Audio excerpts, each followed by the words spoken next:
ஏற்றமெல்லாம் பெற வேண்டும் இன்னொருமை சமுதாயம், மாற்றம் ஒன்றை காண வேண்டும் இன்னொருமை தமிழகம், மாற்றம் ஒன்றை காண வேண்டும் இன்னொருமை தமிழகம். காற்றனை விரதம் களப்பணியாற்ற, காற்றனை விரதம் களப்பணியாற்ற ஏழைகளுக்கானதாய், வறுமை கோட்டில் உள்ளவர்களுக்கானதாய், கிறிஸ்துவ மக்களுக்கானதாய் வரலாற்றை மாற்ற, அனைத்து மக்களுக்கும் உரிமையானதாய் வரலாற்றை மாற்ற புறப்படுவோம் போர்படத்தை தளபதிகளாக அகில இந்திய ஜனநாயக மக்கள் கட்சி என்கிற அரசியல் பயணத்தில புறப்படுவோம் போர்படப்பதை தளபதிகளாக இன்றைக்கு அரக்கோணம், காஞ்சிபுரம், ஷோலிங்கர், திருத்தணி, சேலம், தேனி, தாம்பரம், ரெட் ஹில்ஸ், திருவள்ளூர், ராயபுரம் போன்ற பகுதிகளில், விழுப்புரம் உட்பட பல்வேறு இடங்களிலே இது போன்ற நூற்றுக்கணக்கான பொதுமக்களை, கிறிஸ்தவ மக்களை வைத்து பெரிய ஆர்ப்பாட்டங்கள் நடத்தினது. இந்த ஆர்ப்பாட்டம் தொடர்ந்து கடந்த ஓராண்டு காலமாக நடத்தி வருகிறோம். இதற்கு முன்பு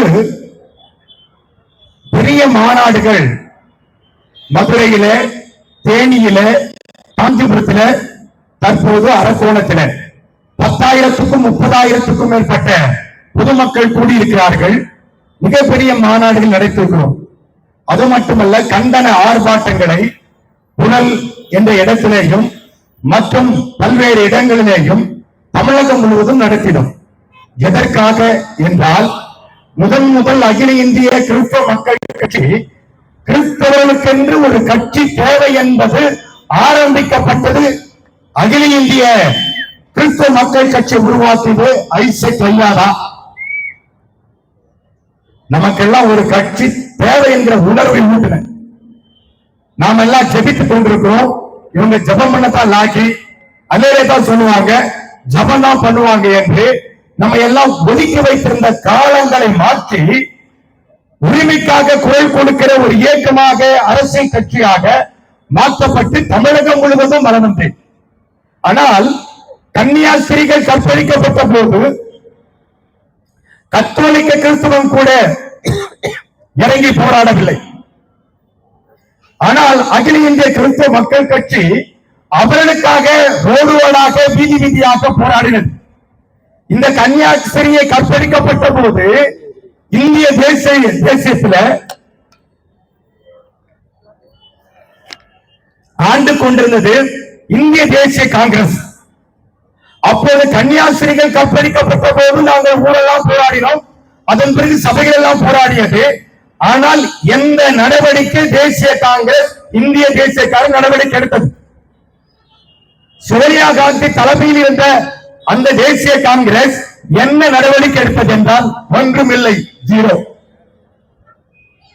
ஒரிசாவிலே அயல்நாட்டு பாதிரியாரும் அவருடைய குழந்தைகளும் வேனில கொல்லப்பட்ட போது நாங்கள் தேசமே இறங்கி போராடினது, நாங்களும் போராடினோம். ஆனால் அந்த நேரத்தில் இந்திய தேசிய காங்கிரஸ் இருந்தது, அவர்கள் சோனியா காந்தி தலைமையிலான ஆட்சி இருந்தது. அவர்கள் என்ன நடவடிக்கை எடுத்தார்கள்? ஒன்றுமே இல்லை. தலித் கிறிஸ்தவர்களை எஸ்சி பட்டியலில் சேர்க்க வேண்டும் என்று சுதந்திரம் பெற்றதிலிருந்து போராடி கொண்டிருக்கிறார்கள். பாதிரியார் எல்லாம் டெல்லிக்கு போகிறார்கள், அடி வாங்குகிறார்கள், உச்ச நீதிமன்றத்தில் வழக்கு தொடர்ந்திருக்கிறார்கள். அவர்கள் ஆட்சியில் இருக்கும் போது தலித் கிறிஸ்தவர்களுக்கு இந்திய தேசிய காங்கிரஸ் மிஸ்ரா கமிஷன் பரிந்துரை ஏற்று அவர்களை பட்டியல் சேர்த்ததா? இல்லை. இப்படி இருக்கும்போது கிறிஸ்தவ மக்களுக்காக நாங்கள் கிறிஸ்தவ மக்களுக்காக நாங்கள் துணை நிற்கிறோம், சிறுபான்மை மக்களுக்காக துணை நிற்கிறோம் என்று சொன்னால் ஏற்றுக்கொள்ள முடியாது. அதை ஏற்றுக்கொள்ள முடியாது. மாய்மாலமான வார்த்தைகள். நான் 30 வருடங்களுக்கு முன்பதாக நாம் வழக்கு தொடர்ந்த ஆசிரியர் பயிற்சி கல்லூரிக்கு. அதன் பிறகு எனக்கு தமிழகத்தில் கிடைக்கல. ஆனால் மத்திய அரசில் அவர் மாண்புமிகு வாஜ்பாய் அவர்கள் பிரதமராக இருக்கும் போதுதான் இந்திய தேசம் முழுவதும் முதலாவது தமிழகத்தில் முதலாவது கிறிஸ்டினாசில் பயிற்சி என்ற நிறுவனத்தை கொடுத்தவர் வாஜ்பாய் அரசாங்கம் தான். வாஜ்பாய் அரசாங்கம் கொடுத்தது. அதன் பிறகு கல்லூரியை கொடுத்தது வாஜ்பாய் அரசு தான் கொடுத்தது. ஆனா என்ன சொல்றாங்க, அது சிறுபான்மை மக்கள் ஒடுக்கிறாங்க, கெடுக்கிறாங்க, அழிக்கிறாங்க. யார் யார் சொன்னது? நான் கல்வி நிறுவன தலைவர். நீ கொடுக்கிறதுக்கு முன்னமே மத்திய அரசு கொடுக்கிறது, மாநில அரசு தான் தடை செய்தது. அதன் பிறகு அந்த காலகட்டத்தில் அம்மையார் அவர்கள் அனைத்து இந்திய அண்ணா திராவிட முன்னேற்ற கழகத்தினுடைய பொதுச் செயலாளர் இந்த அம்மையார் அவர்கள் தான் ஆசிரியர் பயிற்சி நிறுவனங்களை அவர்கள் இந்த தமிழகத்துடைய அங்கீகாரத்தை கொடுத்து எல்லாரையும் வாழ வைத்தார்கள். ஆசிரியர் படிப்பதற்கு இன்றைக்கு தமிழகம் முழுவதும் இந்தியா முழுவதும் 10,000க்கும் மேற்பட்ட கல்லூரி கொடுத்தார்கள் என்றால் அது முதற்படியாக வாஜ்பாய் அரசும் தமிழகத்தினுடைய அம்மையார் ஜெயலலிதா அரசும் தான் இதை செய்தது. அதன் பிறகு இந்த ஆசிரியர் கல்லூரிகளை மூட வேண்டும் என்று திமுக அரசு அப்போது தலைவராக இருந்த கலைஞர் கருணாநிதி அவர்கள் தான் அந்த பயிற்சி நிறுவனங்களை மூட வேண்டும் என்று அவர் ஜீவோ போட்டார். அந்த ஜீவோ அசோசியேஷன்ல போராடி வழக்கு தொடர்ந்தவன், முதல் கையெழுத்து போட்டவன் நான் தான். கையெழுத்து போட்டு அவர்கள் கொடுத்த ஜீவோவுக்கு ஸ்டே வாங்கி கல்லூரிகளை கொண்டு வந்தது யார் என்றால் நான் தான். இதற்கு எங்களுடைய அசோசியேஷன்ல முதன்மையா இருந்து செய்தேன். என்ன செஞ்சாங்க? மூட வைத்தாங்க. அதாவது மூடு விழா நடப்பதற்கு அவர்கள் காரணம். இன்றைக்கு சிறுபான்மை மக்களுக்கு அரண் என்று சொல்கிறார்களே, 4 வருடமாய், இது 5வது வருடமாய் போராடி கொண்டிருக்கிறேன். கிறிஸ்தவ மக்களுக்கு, திருச்சபை போதகர்களுக்கு ஒரு போதகர் வாரியம், உபதேசர் வாரம் என்று உருவாக்கி கொடுப்பதற்கு நான் தான் துணையா இருந்தேன். மக்கள் அவர்கள் அமைச்சராக இருக்கும் போது அவரோடு கூட நான் பயணித்தேன். ஆனால் இன்றைக்கு உலமாக்களுக்கு எல்லாம் 5,000 ரூபாய் கொடுக்கிறார்கள். கிறிஸ்துவ போதகர்களுக்கு 1000 ரூபாய் கொடுத்தார்களா? ஆனால் கிறிஸ்துவ மக்களுக்கு நான் அரண் என்று சொல்கிறார்கள். நான் இதைத்தானே கேட்டேன். மாநில அரசிலே இதை கேட்டேன். முதல்வர் அவர்களை கிட்டத்தட்ட 7 முறை நான் சந்தித்திருக்கிறேன். அனைத்து கட்சி கூட்டத்தில் பேசியிருக்கிறேன். அனைத்து கட்சி கூட்டத்திற்கு நேரடியாய் என்னுடைய கோரிக்கைகளை வைத்திருக்கிறேன். ஏதாவது ஒன்று செய்தீர்களா? சும்மா வாரி அமைச்சீங்க, ஒருத்தர் தலைவரா போட்டீங்க, எனக்கு தலைவரா வர வேண்டியத கீழே விசிறி போட்டீங்க. குடிக்காரன ஒருத்தர் என்ன பட்டிக்கிறார், ஏற்று உட்காந்து என்னைக்கோ எழுதுறாரு. அவன் சொல் பேச்சு கேட்டு அவனுக்கு அசிஸ்டண்டா இருக்கிற பிஏவை தூக்கி துணைத் தலைவரா போறீங்க. தமிழகத்தின் பொருள்களுக்கு துணைத் தலைவர் போட வேண்டும் என்றால் அவன் பரிசுத்தமா இருக்கணும், அவன் ஒரு பேராயரா இருக்கணும், அவர் இந்த மக்களுக்கு நன்மை செய்ய ஊழியம் செய்யறா இருக்கணும். இப்படி பட்டங்களிலும் உபத்தலைவராய் போட்டு ஊரெல்லாம் சுற்றி வந்தீர்களே, என்ன செய்தீர்கள்? காடு குத்தீர்களே, அந்த காடுகளுக்கு என்ன பலன் கிடைத்தது? இதை நான் கேட்க மாட்டேனா? நாடு முழுவதும் நான் அகில இந்திய ஜனநாயக மக்கள் கட்சி சார்பாக கிட்டத்தட்ட 1000 மிஷின்ல கொடுத்திருக்கிறேன். அதன் பிறகு மஸ்தான் அவர்கள் 2500 மிஷினை கொண்டு வந்து கொடுக்க முயற்சித்தார். ஒரே ஒரு மிஷினை தான் கிறிஸ்தவர்களுக்கு கொடுத்தீங்க. நீங்க 2409 மிஷின் எங்க போறது? சிறுபான்மை நிதி 3380 கோடி ரூபாய் மத்திய அரசு கொடுக்கப்பட்டது. ஆனால் மாநில அரசு சிறுபான்மை பொருளாதார மேம்பாட்டு கழகத்திற்கு ஒதுக்கப்பட்ட நிதி 400 கோடி கொடுக்கப்பட்டது. அதிலே வெறும் 10 கோடி மாத்திரம் அங்கு சிறுபான்மை பொருளாதார மேம்பாட்டு கழகத்தினுடைய பெர்னாண்டஸ் இடப்பட்டாரு. 10 கோடி கொடுத்து மீதி எங்க இருக்குன்னு தெரியல. 2900 கோடி ரூபாய் சிறுபான்மை மக்கள் கொடுக்கப்பட்ட நிதி செலவழிக்கப்படல. தலித் மக்களுக்கு ஒதுக்கப்பட்ட 5000 கோடி ரூபாய் செலவழிக்கப்படல. கிறிஸ்தவ பிள்ளைகளுக்கு, தலித் பிள்ளைகளை படிப்பதற்காக 16000 கோடி ரூபாய் மத்திய அரசு கொடுத்திருந்தது. அந்த நிதியை படிக்கிற பிள்ளைகளுக்கு நீங்கள் கொடுத்தீர்களா? 4 பேருக்கு 5 பேருக்கு பிள்ளைங்களுக்கே போட்ட அவன் என்ன பண்ணா? எடுத்து மாட்டான். அப்ப யாரும் எடுத்து மாட்டான். எவனுக்கு போட்டான்னு தெரியும். பிள்ளைகளுடைய படிப்புகள் போயாச்சு. 1000 2000 கொடுக்கிறீங்களே, அதோடைய நிலைமை என்ன தெரியுமா? இன்றைக்கு வாலிப பிள்ளைகள், படிக்கிற பிள்ளைகள் எல்லாம் நாள் முதல் பல்முதல் என்ற திட்டத்தில் கொடுக்கிற 1000 ரூபாய் கஞ்சா அடிச்சிட்டு இருக்கான், போதை மாத்திரை அடிச்சிட்டு இருக்கான், சாப்பிட்டு இருக்கான். அரக்கோணத்துல ஒரு வாரத்திற்கு முன்னாக 4700 கஞ்சா மாத்திரை, அதாவது போதை மாத்திரைகள் பிடிக்கப்பட்டிருக்கிறது. தமிழகத்திற்கு 4 லட்சம் மாத்திரை சண்டைக்கு வந்து சேர்ந்திருக்கிறது. அப்போது 4 லட்சம் பேர் இதை சாப்பிட்டு இன்றைக்கு மாணவர்கள் அழிந்து போயிருக்கார்கள். இந்த கஞ்சாவினாலும் இந்த போதை மாற்றினாலும் பிள்ளைகள் கல்வி இழந்தார்கள், தரணை இழந்தார்கள், தகுதி இழந்தார்கள். கஞ்சா அடித்து விட்டு வடாந்தியாக்காரன திருத்தல போட்டு துணு துண்டா அடிச்சு வெட்ட ஆரம்பிக்கிறான். பல்வேறு இடங்களில் படிக்கிற பொண்ணை இழுத்து வைத்து அங்க கற்பழிக்கிறான், கொலை செய்யறான். தினம் தினம் கொலை, தினம் தினம் கற்பழிப்பு, சிறு குழந்தைகள் கூட பாலியல் கற்பழிப்பு நடக்கிறது. ஆகினால் இதை நாங்கள் கேட்க மாட்டோமா? ஆனால் கிறிஸ்தவ மக்களுக்கு அரண், கிறிஸ்தவ மக்களுக்கு எல்லாம் சொல்றாங்க. அதாவது அது மதவாத கட்சி, மதவாத கட்சி கூட இந்தியா ஒரு மத சார்பற்ற நாடு. இப்படியே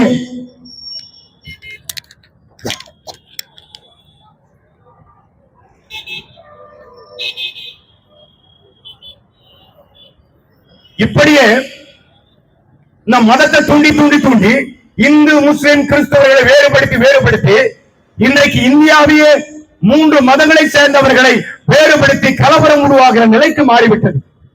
இந்துக்களை பார்த்தா முஸ்லீம் முறைக்கிறது, முஸ்லீம் பார்த்தா கிறிஸ்துவம் முறைக்கிறது, கிறிஸ்துவம் பார்த்தா இந்துக்களை முறைக்கிறது. இப்படி 3 ஆங்கில அப்படியே ஆட விட்டு பார்க்கிறாங்க. ஏன்னா ஒருவருக்கு ஒருவர் ஒன்று சேராதபடி என்கிற ஒரு ஜவுளி கடை இருக்கு, அதோ ஒரு அங்க ஓட்டு இருக்கு. இந்த ஜவுளி கடையில போய் துணி எடுக்கிறவன் யாருக்கு? கிறிஸ்தவன் ஒரு இந்து ஜவுளி கடை தான். அங்க போய் கிறிஸ்தவன் துணி எடுக்கலையா? அங்க போய் முஸ்லீம் துணி எடுக்கலையா? அங்க ஓட்டல் இருக்குது, அங்க போய் கிறிஸ்தவன் ஓட்டல் சாப்பிடலையா? முஸ்லீம் ஓட்டல் சாப்பிடலையா? சாப்பிடறதுக்கு, அப்புறமா துணி எடுக்கிறதுக்கு, வியாபாரம் பண்றதுக்கு, பிரயாணம் பண்றதுக்கு எல்லாம் முந்து முஸ்லீம் கிறிஸ்தவன் சண்டையா போட்டுங்கிறாங்க. ஏன் இந்த பிரிவினைவாதத்தை துவைக்க விட்டுட்டு எங்களை எல்லாம் அடிமைப்படுத்த நினைக்கிறார்கள். எங்களை அடிமைப்படுத்தி என்னைக்கு இருந்தாலும் கிறிஸ்தவம் ஓட்டு போட்டுருவாங்க, என்னைக்கு இருந்தாலும் கிறிஸ்தவம் ஓட்டு போட்டுருவாங்க. நாங்க ஜெயிச்சு நீங்க இருந்தலாம், நீங்க இருங்க. ஆனா கிறிஸ்தவர்களை அடிமைப்படுத்தாதீங்க. என்றைக்கு நாங்கள் மேல வர்றது? சட்டமன்றத்தில் எங்களுடைய உரிமைகளுக்காக நாங்க எப்படி போராடுறது? இதுவரைக்கும் சுதந்திரம் பெற்றது உங்க கட்சியில ஒரு கிறிஸ்தவனை போட்டா உங்களுக்கு தான் வேலை செய்வான். ஆனா கிறிஸ்துவ அமைப்புக்கு, கிறிஸ்துவ கட்சிக்கு அவர்கள் சீட்டு கொடுத்தால்தான் சட்டமன்றத்தில் அவர்களுக்காக போராட முடியும். எத்தனை பேர் இப்ப தேர்தல் ஆரம்பித்த பிறகு நாங்க பார்க்கலையா? அங்க பாட்டாளி கட்சியினுடைய அங்க அதாவது எம்பிசியினுடைய ஒரு தலைவர் இன்றைக்கு அங்க என்ன சீட்டுக்காக போராடி கொண்டிருக்கிறார்? திரு வேல்முருகன் அவர்கள் படுகிற பாடை நாங்க பார்க்கலையா? தலித் மக்களுடைய தலைவர் என்று சொல்லுகிறவர் அவர் சீட்டுக்காக படுகிற பாடுகளை நாங்கள் பார்க்கவில்லையா? நாங்கள் எல்லாம் கவனித்துக் கொண்டுதானே இருக்கிறோம். அவர்களை ஓட விட்டு ஒரு சீட்டுக்காக 2 சீட்டுக்காக அதிகம் ஏற்று கொடுக்காமல் அலை விடுகிற காட்சி நாங்க பார்க்கவில்லையா? நாங்களும் உங்ககிட்ட அலையணும், கை நீட்டி அலையணும். எங்களுக்கு தேவையே இல்லை, எங்களுக்கு தேவையில்லை. ஒரு நல்ல ஆட்சி வரணும், நல்ல நிலைமைகள் வரணும். கல்வி நிறுவனங்கள் 5000 கல்வி நிறுவனங்கள், அந்த கல்வி நிறுவனங்களுக்கு மாணவருடைய கல்வி உதவித்தொகை போடுவதனால் அவர்கள் கல்லூரிகளில் இருக்கிறவர்கள் பிள்ளைகளுக்கு கல்வியை கொடுத்து முன்னேற்றினார்கள். இன்றைக்கு அந்த கல்வி உதவித்தொகை போடாமல் நிறுத்திவிட்டதினால், மாணவர்களுக்கு ஒரு சிலை போட்டு கண் துடைப்பு செய்கிறதுனால் இன்றைக்கு 5000 கல்லூரிகள் விழுந்து போயிருக்கிறது, மூடப்படுகிற நிலைமை இருக்கிறது. தொழிலதிபர்கள் எல்லாம் சிறு தொழில் என்று, பெருந்தொழில் என்று, கல்வி நிறுவன தலைவர்கள் என்று படாத பாடுபட்டுக் கொண்டிருக்கிறார்கள் வாழ்வாதாரத்திற்கு. அடுத்த 5 ஆண்டு நிலைமை என்ன?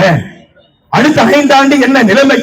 அந்த நிலைமைகளை மாற்ற வேண்டும் என்பதற்காக தான் நாங்கள் இன்றைக்கு அகில இந்திய கிறிஸ்தவ மக்கள் கட்சி, ஜீசஸ் நாடு மற்றும் அகில ஜனநாயக மக்கள் கட்சி என்ற போர்வையில நாங்கள் இந்த ரோட்டுக்கு வந்திருக்கிறோம். நாங்க பம்மது குளத்துல அங்க ஃபுட்பால் கிரவுண்ட்ல 10,000க்கும் மேற்பட்டோரை பெரிய மாநாடு நடத்தி ஒரு அதிர்வை உருவாக்கத்தான் முயற்சி எடுத்தோம். தேர்தல் வந்து விட்டது. அங்கு கூடக்கூடாது, இங்கு கூடக்கூடாது, பேனர் வைக்கக்கூடாது, போட்டோ வைக்கக்கூடாது, எதுவும் வைக்கக்கூடாது தேர்தல் நடத்தி வைக்க வேண்டியதெல்லாம் முக்கிய பிறகு வைக்க ஆரம்பிச்சிருவோம். இல்ல ஊழல் என்று மாறி போகும். ஆகினால அந்த மாற்றங்கள் வேண்டும் என்பதற்காக தான் புதிய ஆட்சிகளை கொண்டு வர வேண்டும் என்று நாங்கள் விரும்புகிறோம். ஆகினால் இதுவரைக்கும் பயணத்துக்கு போதும், இதுவரைக்கும் நாங்கள் போராடினது போதும், நாங்கள் வைத்த கோரிக்கைகள் நீங்கள் நிறைவேற்றாத போதும். கிறிஸ்தவ மகளிர் சங்கத்தை உருவாக்க வேண்டும் என்று கேட்டேனே, உருவாக்கி கொடுத்தீர்களா? நிதிகளை ஒதுக்கி கொடுத்தீர்களா? உபதேசர் வாரியத்திற்கு அதற்கு நிதிகளை ஒதுக்கி கொடுத்திருக்கிறா. சிறுபான்மை ஆணையம் என்று வைத்தீர்களே, அவர் நையாண்டி தர்பார் பண்ணுகிற ஒரு ப்ரோ வந்து இருக்கார். ஒவ்வொரு கூட்டத்தையும் நையாண்டி தர்பார் ஆக்ட் பண்ணுவார். இப்படி இல்ல அப்படி இல்லைன்னு இவருமா சினிமா நடிகர் மாதிரி விஜயம் கூட கேட்டா அதுக்கு மேல நடிகர் திலக சுபாஷ் கணேசன் மாதிரி பண்ணுவார். ஆனா அங்க என்ன நடக்குது? ஒன்றுமே இல்ல. கல்லறை கடை கொடுத்திருக்கிறா, கல்வி நிறுவனம் துவக்கத்துக்கு இடம் கொடுத்திருக்கிறா, இல்ல அரசு பள்ளிகள் தான் கொடுத்திருக்கிறா. இங்கு கல்வி தரம் உயர்ந்து விட்டது சொல்ல எங்க உயர்ந்து விட்டது? கிறிஸ்தவ மக்கள் உயர்ந்து விட்டார்கள், எங்க உயர்ந்து விட்டார்கள்? என்ன இடஒதுக்கீடு கேட்டு கொடுத்தீர்கள்? கிறிஸ்தவர்களாக வளர்ந்தவர்களுக்கு 10.5% இடஒதுக்கீடு கேட்கிறோம், காலத்தில் கூட போட்டுக் கொள்ளவில்லை. நான் எடுத்து போய் மனு கொடுக்கிறேன், ஒரு கத்திரிக்காவது பார்க்கலாம் என்ற வார்த்தை கூட இந்த நடந்து கொண்டிருக்கிற ஆட்சியில பார்க்கலாம் என்ற வார்த்தை கூட இல்ல. ஆகினால அதாவது அவர்களுக்கு என்னென்ன இவர்களுக்கு சீட்டு கொடுத்துட்டா அவர்களே ஐசகையா போராடினாரு கொடுத்துட்டாரு, அந்த ஐசகையா பெரிய ஆளாயிடுவாரு. ஆனா கிறிஸ்தவ மக்கள் எல்லாம் அந்த பக்கம் போட்டாங்கன்னா எனக்கு ஓட்டு கிடைக்காது. நீ சிறுபான்மை கட்சி எனக்கு எனக்கு தெரியும்.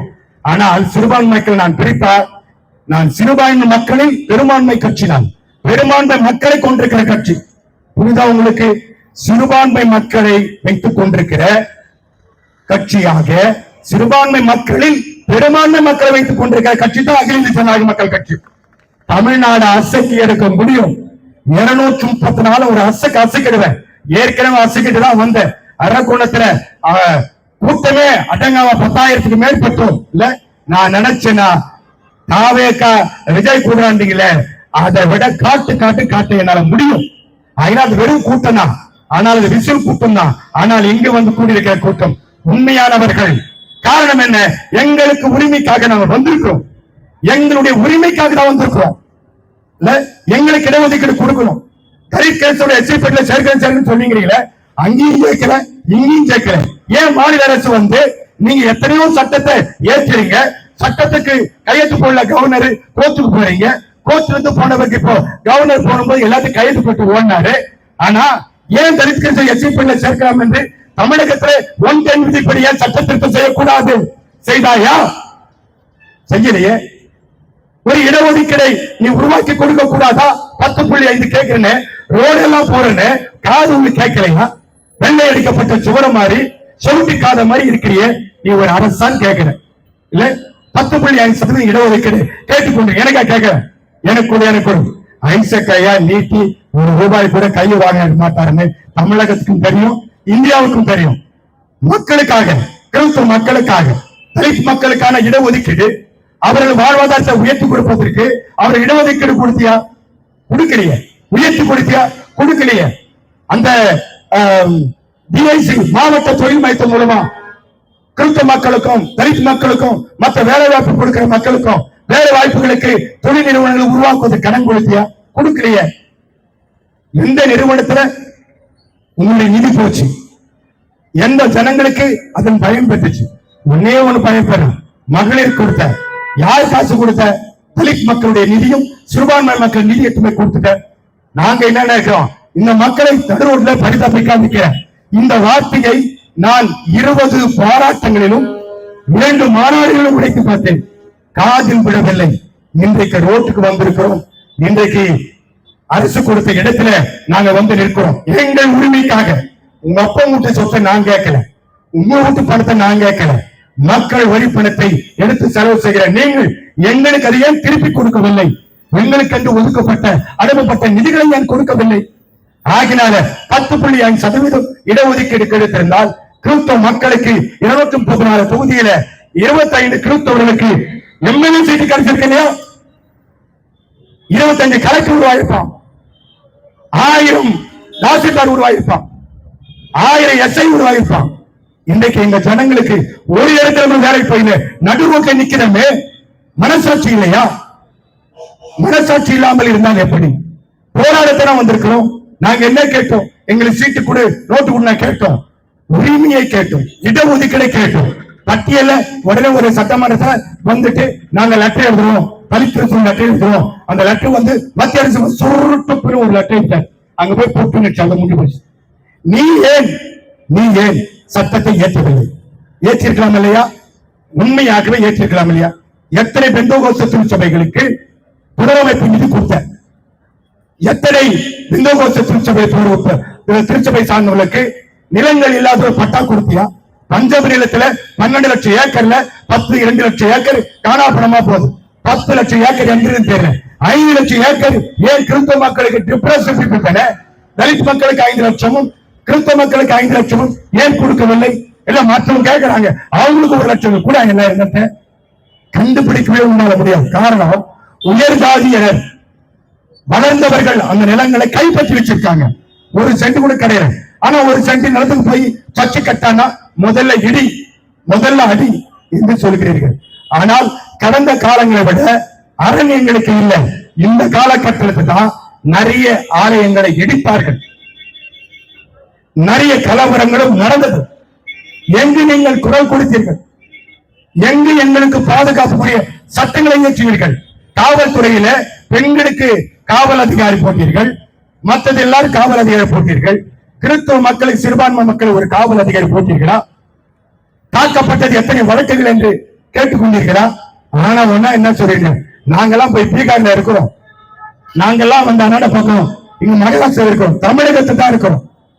ஆனா என்ன மதவாதம், மதவாதம். எங்க மதவாதம்? என்ன மதவாதம்? எங்களை யார் உதச்சிட்டாங்க, நீ வந்து தடுத்துட்ட இல்ல? எங்களை யார் அடிச்சுட்டாங்க, நீங்க வந்து தடுத்துட்டீங்க. நாங்க அதை வந்து பயப்படலையே, நாங்க வந்து அதை பெருசா நினைக்கலையே. எங்களுக்கு வரும் உரிமைகளை, உடமைகளை, இடஒதுக்கீடை கெடுத்திருக்கீங்க. அதனால்தான் இன்றைக்கு நாங்கள் அகில இந்திய ஜனநாயக மக்கள் கட்சி இன்றைக்கு அனைத்து இந்திய அண்ணா திராவிட முன்னேற்ற கழகத்தை நாடி இருக்கிறோம். காரணம், அடுத்த 5 ஆண்டுகள் நாங்கள் வாழணும். இல்லை என்றால் இந்த 5 ஆண்டு சத்தது போல அடுத்த 5 ஆண்டும் சாக வேண்டிய நிலைமை வரும். மீண்டுமாக தெருவா ரோடா நான் இப்படியே தான் கத்தி இருக்கணும். எங்க ஜனங்களுக்காக, உரிமைக்காக, பாதுகாப்புக்காக, இடஒதுக்கீடுக்காக போராடி கொண்டுதான் இருக்கணும். ஆகினால்தான் மாற்றம் வரணும். அது அவரு அம்மாவுடைய ஆட்சினா அம்மாவோட தான் வாங்கின, அம்மா கூட தான் பயணிச்ச. எல்லாரும் சொல்லுவாங்க அவர் அம்மா கூட இருந்தாரு, விசுவாசி. அவங்க இருக்கும்போது தான் கல்லூரிகள் எல்லாம் கொடுத்து வந்தாங்க, எல்லாம் ஏற்பாடு பண்ணாங்க.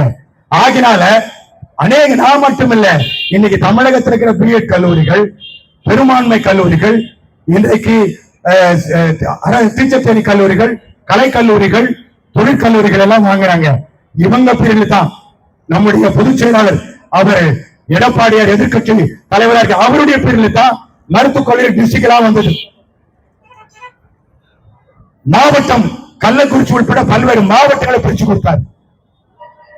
அங்கு நிதிகளை மத்திய அரசு கொடுக்கிற நிதி கொஞ்சம் குறைவா இருந்தாலும் கூட அவர் அந்த நிதியை கொஞ்சம் போட்டு படிக்கிற பிள்ளைகளுக்கெல்லாம் கொடுத்தார். 60,000 கோடி வரைக்கும் கொடுத்தார். பிள்ளைகளுக்கு கொடுத்தார், கட்டிடங்களை கட்ட கொடுத்தார். நாங்க பார்க்கணுமே, எம்ஜிஆர் கண்டி வரலன்னா கிராமங்கள் எது முன்னேற்றம்? எம்ஜிஆர் வந்த பிறகுதான் சாலை வசதி கொடுத்தவர் யாருன்னா டாக்டர் எம்ஜிஆர் அவர்கள் தான். அவருடைய ஆட்சியில வருகின்ற ஆட்சி அடுத்தபடி வந்தவர்கள் அம்மையார், இரும்பு மனிதர், அம்மா ஒண்டி இங்க இல்லைன்றதுக்கா இன்னைக்கு ஆடுது தமிழ்நாடு, ஆடுது இல்ல? இரும்பு மங்கை இருந்தார்கள்னா நம்ம யாரும் அசந்து பார்க்க முடியாது. அடுத்தபடியாக, அதற்கு அடுத்தபடியாக ஆண்டவர் நம்முடைய எடப்பாடியார் அவர்கள். அவர்கள் ஆட்சியில நன்மைதான் நடந்தது. என்ன நடந்தது? ஒரு சிலது எங்களால் நடக்கலாம். ஆனால் இங்க என்ன கற்பழிப்பு நடக்குது, கொடூரம் நடக்குது, கொள்ளை நடக்குது, கொலை நடக்குது, சிறுபான்மை பணம், தலித் பணம், எம்பிசி ஓசி பணம் எல்லாம் சூறையாடப்படுது. அப்பாயின்மெண்ட்டுக்கு எல்லாம் லஞ்சம், கல்லூரிக்கெல்லாம் லஞ்சம். நான் கல்லூரி கேட்டு போனா என்ன 2 கோடி தரையா? 2 கோடி குத்தாத்தான். அது கூட அங்க போய் பாரு, 2 கோடி குத்தாத்தான் கிடைக்கும், கோடி குத்தாத்தான் கிடைக்கும். இல்லைன்னா தெருக்கோடி குத்துருவாங்க. இல்ல, இந்த கோடி குத்துல நம்மளால வாழ முடியாது. தெருக்கோடிக்கு பணம். உங்களுடைய அமைச்சர்கள் வந்து என்ன பண்ணாங்க போய் பாரு, கோடி கோடி தான் கேட்கறாங்க. ஒரு நிறுவனத்துக்கு, ஒரு கம்பெனிக்கு, ஒரு கல்லூரிக்கு, இப்படி பெரிய அளவுல லஞ்சம் பெருத்து போயிருக்கு. லஞ்சம் லஞ்சம் லஞ்சம், அரசு பணம் கொள்ளையடிக்கப்படுகிறது. இது உண்மை. ஆகினால இதெல்லாம் நாங்க இங்க மேடைக்கு வந்து சொல்ல வேண்டிய கட்டாயம் வந்து விட்டது. ஏன்னா கிறிஸ்தவங்களை நீங்க மதிக்கிறது இல்லை, தலித் மக்களை மதிக்கிறது இல்லை, பொதுமக்களை மதிக்கிறது இல்லை.